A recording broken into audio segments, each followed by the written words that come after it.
ठंड बहुत बढ़ गई थी। अब सुनैना जी को उम्र अधिक होने के कारण खुद के काम भी नहीं हो पा रहे थे। वैसे भी सुनैना जी दिन भर घर में लगे बर्तनों का अंबार घसती रहती, फिर भी बहू उमा उन्हें हर बात पर जलील किया करती है। उमा दिन भर अपने दोनों बच्चों में व्यस्त रहती। उमा को तरह तरह के व्यंजन बनाने का बड़ा शौक था। यूट्यूब पर वीडियो देख देख कर उमा तरह तरह के पकवान बनाती जो सिर्फ पति और बच्चों तक ही सीमित थे। कभी सुनैना जी को तो चखने तक का आग्रह ना करती। बेचारी सुनैना जी के हिस्से तो सिर्फ बर्तन आते। उमा पकवान बनाने में पूरी रसोई गंदी कर देती और बहुत सारे बर्तन सींक में जमा कर देती, जिसे सुनैना जी काम वाली बाई की तरह साफ कर देती। मगर अब ठंड में सुनैना जी से भी ज़्यादा काम नहीं हो पा रहा था। आज रात इतने सारे बर्तन धोकर सुनैना जी काँप उठी थी, क्योंकि असहनीय ठंड पड़ रही थी।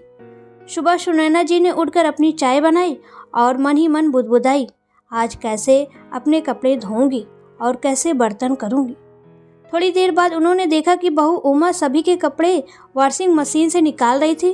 उसने सभी के कपड़े मशीन में धोने डाले थे। सुनैना जी यह देखकर बोली, बहू तुम सभी के कपड़े मशीन में धो रही हो तो मेरे कपड़े भी मशीन में धो देती। मशीन में कपड़े अच्छे से धुल जाते और ठंड भी अब असहनीय हो गई है। ठंड में मेरे हाथ भी सूज जाते हैं। सुनैना जी के मुंह से अभी इतना निकला ही था कि उमा गुस्से में लाल हो गई। बुढ़िया, तेरी यह मजाल, तू मुझे अपने कपड़े धोने को बोलेगी? तेरी नौकर हूँ क्या? इतने में उमा अपनी सास सुनैना जी के बाल पकड़कर जोर से खींचकर उन्हें धक्का दे देती है। सुनैना जी का सर दीवार से जा टकराया और वह दर्द से कहराती हुई जैसे तैसे दीवार का सहारा लेकर अपने कमरे में चली गई और अपने बिस्तर पर बदहवास होकर गिर पड़ी। बिस्तर पर पड़े कब उनकी आंख लग गई उन्हें पता ही न चला। जब करीब 2 घंटे बाद उनकी आंख खुली तो उन्होंने देखा कि उनका मस्तक सूज गया था और उन्हें बहुत दर्द हो रहा था और बहुत समय से कुछ न खाने के कारण उन्हें बहुत तेज भूख लग रही थी। वह उठकर धीरे धीरे चलकर बहू के पास गई और बोली, बहू मुझे बहुत भूख लग रही है, थोड़ा खाना दे दो। कल रात से कुछ नहीं खाया, बहुत कमजोरी लग रही है। बहू उमा किचन में गई और एक बासी सूखी रोटी लेकर आई और उसे जमीन पर फेंकते हुए कहा, या ले बुढ़िया, इसे खा ले और इसके बाद जाकर बर्तन साफ कर दे, सिंक में बर्तन भरे पड़े हैं। सुनैना देवी को भूख इतनी तेज लग रही थी कि अभी उन्हें जो भी मिला वह खा लेती है। जल्दी से उन्होंने रोटी का टुकड़ा जमीन से उठाया और अपने कमरे में लेकर चली गई। रोटी सूखकर एकदम कड़क हो चुकी थी, उनसे खाई नहीं जा रही थी। उन्होंने थोड़ा पानी लेकर रोटी को पहले उसमें डुबो दिया, फिर जब रोटी थोड़ी नरम हो गई तो उसे पानी से निकाल कर खाने लगी। सुनैना देवी के दिन ऐसे ही कटने लगे। हर 2-3 दिन पर 1-2 रोटी उन्हें ऐसे ही फेंक कर दे दी जाती। वह उसे उठाकर ऐसे ही पानी में डुबो कर खा लेती। उनका शरीर बहुत कमज़ोर होने लगा था। उनकी नज़रें भी धीरे धीरे कमज़ोर होने लगी थी। एक तो शरीर की कमजोरी, ऊपर से घर में हमेशा काम। उनके हाथ पैरों में अब पहले जैसी ताकत नहीं रही थी कि वो बार बार उठकर बर्तन करे। और दूसरी तरफ उमा, जो कि हमेशा अपने और बच्चों के लिए स्वादिष्ट पकवान बना कर सिंक में बर्तनों का अंबार जमा करके रखती। यदि एक दिन भी सुनैना जी ने घर का काम नहीं किया तो उन्हें बासी रोटी भी नसीब नहीं होती थी। मरता क्या ना करता वाली हालत हो गई थी सुनैना जी की। न किसी से अपनी व्यथा बखान कर सकती थी और न किसी पर आरोप लगा सकती थी। मुझे बुढ़िया की अब कौन सुनेगा? जिस बेटे को बचपन से इतना प्यार किया, पाला पोसा, जब वही अपना ना रहा तो कोई गैर मेरी क्यों सुनेगा और मेरी क्या ही मदद करेगा? सोचकर सुनैना जी आंसुओं के घूंट पीकर रह जाती। सुन बुढ़िया, मैं और राकेश बच्चों सहित घूमने जा रहे हैं, रात तक वापस आएंगे। घर का सारा काम कर लेना, वरना कल तुझे बासी रोटी भी नसीब नहीं होगी। बोलकर उमा अपना बैग लटकाए घर से बाहर निकल गई। पीछे पीछे बेटा राकेश भी बच्चों के साथ बाहर चला गया। सुनैना जी ने सिंक में पड़े बर्तन के अंबार को साफ किया, कपड़े धोए, झाड़ू पोछा किया और थक कर अपने बिस्तर पर निढाल होकर गिर पड़ी। शरीर अब साथ नहीं देता था, मगर उमा को कहाँ ये सब दिखाई देता था। उसने तो सुनैना जी को बस काम वाली बाई की तरह समझ रखा था। नहीं, काम वाली बाई को भी लोग खाना अच्छा देते होंगे। यहाँ तो उमा सिर्फ सूखी बासी रोटी के बदले मुझसे इतना काम करवाती है और काम करने के बाद झिड़कती है सो अलग। सोचते हुए उनकी आँख से आंसू बह पड़े और बिस्तर पर पड़े पड़े ही वो चिंतन में डूब गई। उनकी बहू उमा उनके साथ ऐसा व्यवहार करेगी, इसकी कल्पना भी उन्होंने नहीं की थी। पति के देहांत को अभी 4 महीने ही हुए थे। अभी तो मैं पति के जाने के गम से बाहर भी नहीं आई थी। अभी तो मेरे मन की वेदना भी खत्म नहीं हुई थी। अभी तो मुझे प्यार और सहारे की ज़रूरत थी, मगर आज मेरी बहू ने मेरे साथ ऐसा नीच कर्म किया। सोचते सोचते आंसुओं की धारा उनकी आंखों से लगातार बहती जा रही थी। उनके मन में तूफानों की आंधी चल रही थी। उनका हृदय मानो अभी रुक जाएगा, उन्हें ऐसा प्रतीक हो रहा था। इस समय उनको इतनी ज़्यादा पीड़ा हो रही थी कि इतना पीड़ा अगर किसी पहाड़ को हो जाती तो वह पहाड़ भी टुकड़े टुकड़े होकर बिखर जाता।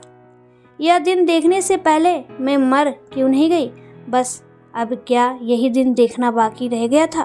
बेटा भी अपनी पत्नी का ही साथ देता था, यही देखना बाकी था। अपनी बहू जिसे बड़े अरमानों से विवाह कर घर लेकर आई थी, उसी के हाथों मार खाओ और बेटा बहू की इतनी नीच हरकत पर उसे कुछ नहीं कहता।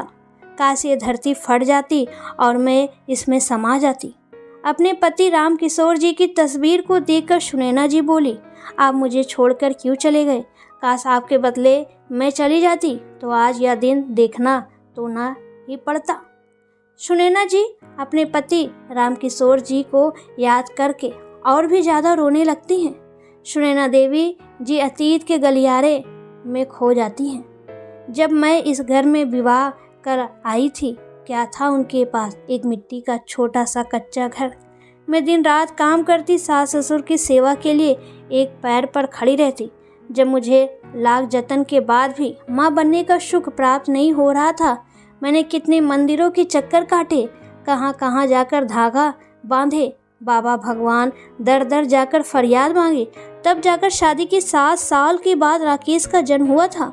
कितने लाड और दुलार से उसे पाल पोस कर बड़ा किया, अपनी खुशियों की आहुति देकर उसकी ज़िंदगी को रोशन किया, पढ़ाया लिखाया, इस काबिल बनाया कि आज अच्छे पद पर अच्छी कंपनी में कार्यरत है। और उसी बेटे को आज माँ की 2 वक्त की रोटी भी बोझ लग रही है।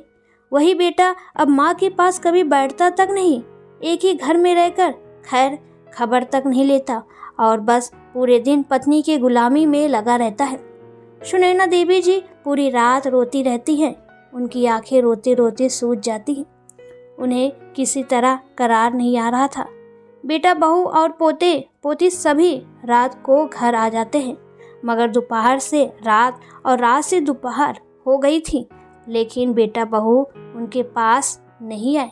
इस बात की उन्हें और भी ज़्यादा तकलीफ हो रही थी।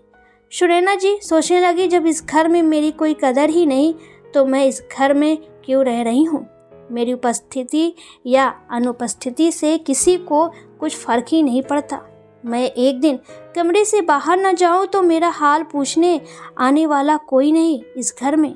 सभी के लिए मर मर के काम करती हूँ, मगर मेरी मौजूदगी का किसी को एहसास नहीं। सुनैना जी ने अपने आंसू पोंछे और खड़ी हुई। बस अब बहुत हुआ, आज कुछ न कुछ फैसला तो लेना ही पड़ेगा। बहुत कर ली बेटे बहू ने अपनी मनमानी, सब कुछ सहन कर रही हूँ, इसका मतलब ये तो नहीं कि मैं कुछ कर नहीं सकती।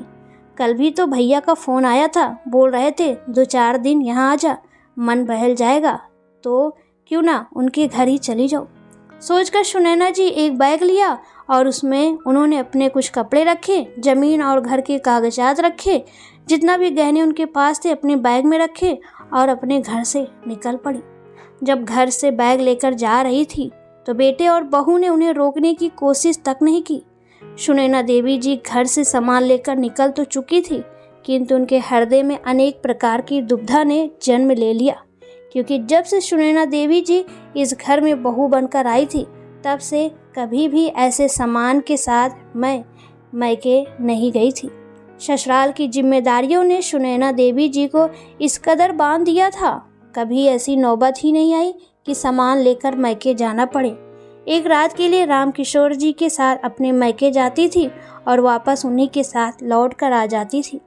जब सुनैना जी की माँ जिंदा थी, वह भी बेटी के मैके न रुकने के कारण खफा हो जाती थी, मगर सुनैना जी जब घर और ससुराल की जिम्मेदारियों का पिटारा खोलकर माँ के सामने बताती तो माँ कहती, मेरी बेटी अपने ससुराल की इतनी फिक्र करती है, मेरे लिए यही काफ़ी है। देखना, तुझे भी तेरे जैसे ही बहू मिलेगी एक दिन। तूने ससुराल वालों के लिए इतने त्याग किए हैं तो कहीं न कहीं तुझे भी तो इसके अच्छे परिणाम मिलेंगे। सोचकर सुनैना जी के फिराके भर आई और वो मन ही मन बोली, न जाने कौन से जन्म के कर्म नड़ रहे हैं जो ऐसी बहू मिली है जो बिल्कुल भी इज्जत नहीं देती। सुनैना जी का मन विचारों के गोते में लगा ही हुआ था और हृदय में यह दुविधा भी थी। कल भाई को फ़ोन पर साफ साफ मायके आने से इनकार भी कर चुकी थी, मगर बेटे बहू का ऐसा रवैया अब बहुत खलने लगा था और अब सहन करने की शक्ति भी खत्म हो चुकी थी। मन में बहुत दुविधा चल रही थी, किंतु जाना भी था। सुनैना जी ने बहुत साहस के साथ भाई के घर में कदम रखा। भाई ने दरवाज़ा खोला। उनके भाई दीनदयाल जी, जो पैसे से वकील थे, सुनैना देवी जी को देखा तो चौंक गए, क्योंकि कल जब उन्होंने सुनैना से घर आने का आग्रह किया था तब सुनैना ने ना कह दिया था, और सुनैना जो कभी ऐसे बैग लेकर मैके रहने नहीं आई थी, आज कैसे आ गई। दीनदयाल जी चौंकते हुए बोले, तुम अकेले आई हो, साथ में बेटा नहीं आया? सब कुशल मंगल तो है ना बहन? तभी भाभी भी अंदर से आई और अपनी ननद को देखकर प्रसन्न हो गई।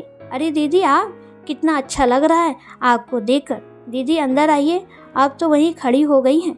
हाँ हाँ दीदी, अंदर आओ। सुनैना देवी जी ने अपना सामान एक तरफ रखा और वहीं सोफे पर बैठ गई। भाभी ने सुनैना देवी को पानी पिलाया, फिर उनके लिए खाना लेने चली गई। सुनैना देवी जी के चेहरे पर परेशानी का साया था, जो कि साफ साफ दिखाई पड़ रहा था। भाई ने पूछा, सुनैना क्या बात है? मैंने तुम्हें कभी ऐसे आते हुए नहीं देखा और ना ही कभी तुम इतने सामान के साथ आई हो। सब कुशल मंगल तो है ना? कोई बात तो नहीं है ना? सुनैना देवी जी के भाई दीनदयाल जी ने विचार पूर्वक प्रश्न किया। नहीं नहीं भाई, ऐसी कोई बात नहीं है। तुम तो जानते हो, रामकिशोर जी के जाने के बाद मैं किसी तरह से संभली हूँ। उनके रहते किसी भी दिन घर में मायूसी नहीं रही। जब देखो कुछ न कुछ करते ही रहते थे तो मन लगा रहता था, किंतु अब तो जैसे घर में मातम पसरा रहने लगा है। किसी काम में मन नहीं लगता है। काम तो सारे हो जाते हैं, किंतु वह बात नहीं जो रामकिशोर जी के रहते थी। इसलिए कुछ दिन यहाँ रहने आई हूँ। सुनैना देवी जी ने दुखी मन से उत्तर दिया। हाँ बहन, अच्छा किया, तुम्हारा ही घर है, जितना दिन रहना है रहो। दीनदयाल जी बोले। तभी भाभी खाना लेकर आ जाती है। सुनैना देवी जी भोजन करती है, फिर अपना सामान उठाकर कमरे में चली जाती हैं। सामान रखकर बिस्तर पर बैठ जाती हैं। कुछ देर ख्यालों में डूबी रही, फिर बिस्तर पर लेट गई। सुनैना देवी को अपनी बहू का व्यवहार बार बार सामने आकर सता रहा था। वह उस दृश्य को भूलना चाहती थी, किंतु रहकर याद आ जाता। वह दृश्य सुनैना देवी के हृदय पर सैकड़ों वार कर डाले थे। उस दृश्य ने कैसे वह फिर से उस घर में जाएगी जहाँ उसकी कोई इज्जत ही नहीं। वह किसी से कुछ नहीं कहती, बस अंदर ही अंदर घुट रही थी। आंखों से आंसू भी बहने लगते तो शाप कर देती थी। रात की नींद भी उड़ गई थी। जबरदस्ती आंखें बंद करती, फिर खोल लेती, फिर कहीं जाकर आधी रात में जाकर नींद आई।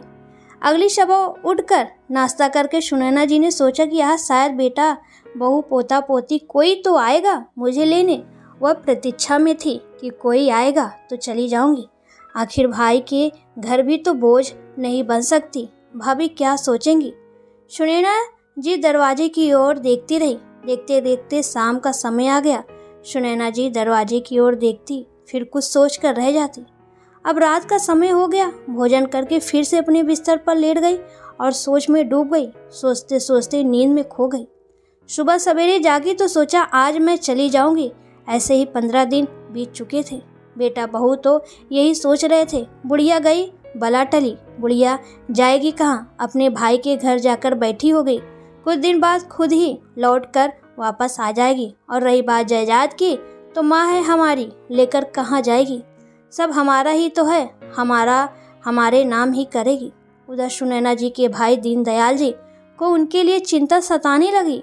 दीनदयाल जी ने अपनी पत्नी से भी इस बारे में बात की। भाभी भी चिंता व्यक्त करने लगी। दीनदयाल जी बहुत ही सज्जन व्यक्ति थे। एक दिन उन्होंने सुनैना जी से पूछा, आखिर बात क्या है, अपने भाई को नहीं बताओगी तो फिर मैं तुम्हारी परेशानी कैसे दूर करूँगा। मुझे पता है जरूर अंदर ही अंदर तुम घुट रही हो। सुनैना देवी जी अपने भाई के कंधे पर सर रखकर रोने लग गई और उन्हें सारी बात बताई।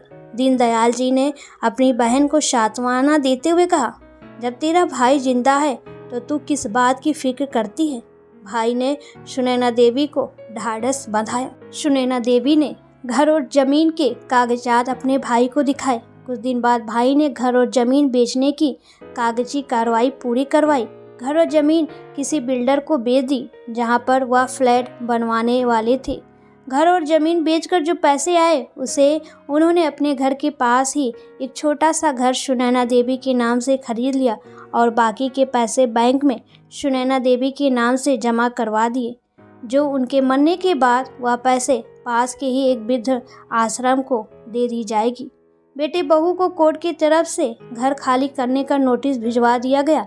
नोटिस मिलते ही बेटे बहू के पैर के नीचे की जमीन खिसक गई, उनके चेहरे की हवाइयाँ उड़ गई। भागते भागते बेटे बहू अपनी माँ के पास पहुँचे। आखिरकार माँ के पैरों में गिर गए। माँ, हमें माफ़ कर दीजिए, हमारे साथ ऐसा मत करिए, अब हमसे आगे ऐसी गलती नहीं होगी, चलिए हम सब मिलकर एक साथ रहेंगे।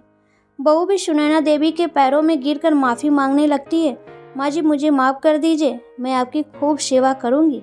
सुनैना देवी ने कहा, वह तो राम किशोर जी सब मेरे नाम कर गए थे, इसलिए आज मैं यहाँ खड़ी भी हूँ, नहीं तो तुम लोगों ने तो मुझे जीते जी मार ही डाला था। तुम लोगों ने जब मेरी सुध ना ली तो अब मैं क्यों तुम्हारी सुनूं। एक माँ तुम्हें क्षमा कर भी दे, लेकिन ये एक विधवा बूढ़ी औरत तुम्हें क्षमा नहीं करेगी। तुम लोगों ने इतने दुख दर्द दिए, इतने घाव दिए हैं कि यह मोम जैसा दिल पत्थर बन चुका है। जो दर्द मैं सह चुकी हूँ उसका बदला तुम कभी भी नहीं उतार सकते, इसलिए तुम्हारी यही सज़ा है। अब कहीं भी जाकर रहो, अब आगे की ज़िंदगी मुझे सुख शांति और चैन से जीनी है। इतना कहकर सुनैना देवी अपने घर में चली गई। यह सुनैना जी का अंतिम फैसला था। बेटे बहू मुंह लटकाए खड़े के खड़े देखते रह गए।